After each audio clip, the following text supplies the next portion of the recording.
Hello guys, स्वागत आहे तुमचं माझ्या नवीन व्हिडिओमध्ये. आणि आज मी आले माझ्या बहिणीच्या एंगेजमेंटसाठी. तर इकडं माझ्या दुसऱ्या बहिणी मस्त तयार झाल्यात आणि ह्या दोघींचं तर अजून झालं नाही. काय काय चालू झालं का? हो चला या. सोनम ताई सगळे मस्त तयार झालेत. सगळ्यांनी 2-2 तास लावले तयार व्हायला आणि मी मात्र 1 तासात तयार झाले मस्त पटकन. चला चला गाडी आली. चलो आता डायरेक्ट कार्यालयामध्ये गेल्यानंतरच भेटू आपण. गाडी येऊन थांबले, अजून इथं झालं नाही काय आवरणं. बसा लवकर.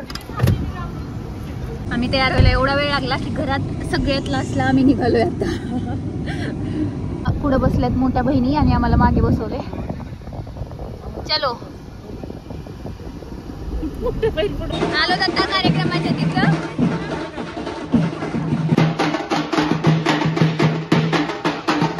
आम्ही फायनली पोहोचलो.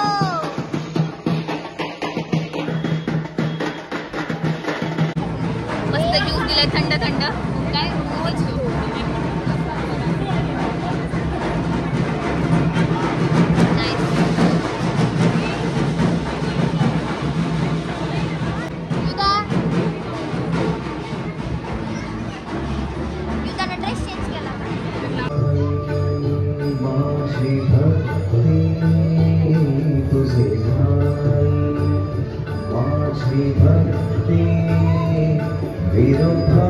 त्यानंतर बघा, सगळ्यांना ज्याची आतुरतेने वाट बघत असतात सगळे, तर ती वेळ आली आणि नवरा नवरीची एंट्री झाली. म्हणजे एंगेजमेंट आज माझ्या बहिणीची आहे. ही माझ्या मावशीची मुलगी आहे. तर आधीचे फंक्शन झाले जे की मी शूट करू शकले नाही. आणि कसं असतं, आपल्याच घरचं फंक्शन असलं म्हणजे थोडंसं कॅमेरा काढून शूट करायला वेळच मिळत नाही.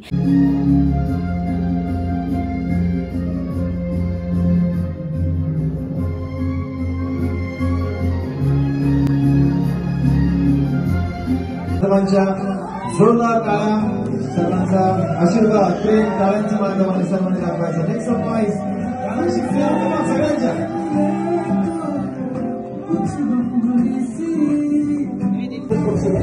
सर्वांकडनं खूप खूप प्रेम आशीर्वाद.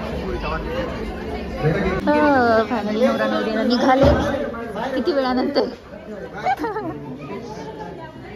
पैकी फंक्शन वगैरे झालं. आता ह्यांचे फोटोशूट चालू होणार आहे लवकरच. मी काढणार नाही बरं फोटो, आधीच सांगायला तुम्हाला. सगळे माझ्या वेटी. होय का? बघू कोण काढते.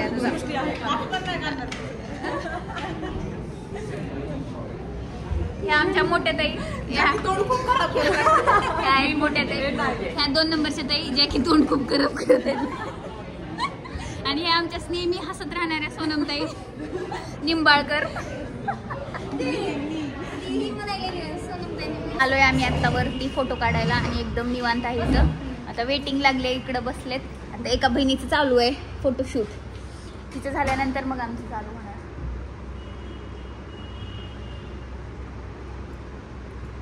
यार खूप जास्त गरमी आहे यार. नांदेडमध्ये एवढी जास्त गरमी आहे ना, भयानक. म्हणजे मला आधी वाटायचं पुण्यामध्ये खूप जास्त गरमी आहे, पण नांदेडमध्ये तर असं उकडल्यासारखं होईल. आणि छान छान पोज चालू आहे तिकडे. ए माझं पण काढा, माझे काढा ना ग. क्रांती दीदी, मग कसं वाटतंय तुला माझ्या ब्लॉग मध्ये येऊन? फार छान. एकच शब्द बोललेला आहे मोठ्या ताईनी. One word. खूपच छान. फार छान, खूप छान. तिला कशाचा राग आला काय माहिती. बोलायलाच तयार नाही ब्लॉग मध्ये. पैकी फोटोशूट झाले पण गरमीनं हालत फार बेकार झाली. हे चल आपल्या दोघींचा काढू. ये लवकर. एक क्रांती दीदी काढ ना. बसून नाही, उभं राहून पडलं.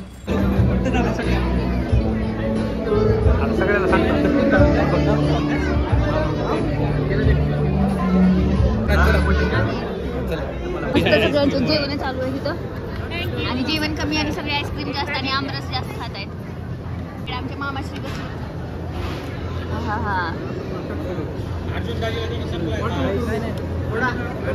मस्तपैकी फंक्शन वगैरे झाला आणि आता ट्रेनमध्ये बसलोय आम्ही.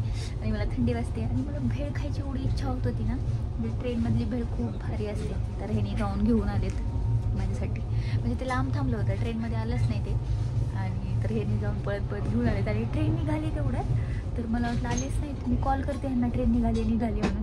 तर हे मुद्दाम काय केलं, मागच्या साईडने तिकडे येऊन थांबले होते ट्रेनमध्ये ऑलरेडी. पण मी इतके घाबरले की हे आलेच नाहीत असं वाटलं मला. मी खूप फोन करायला आणि फोन पण उचलत नव्हते, पण येऊन थांबले होते आणि मग घेऊन आले भेळ. आता मी माझी भेळ एन्जॉय करते. तर चला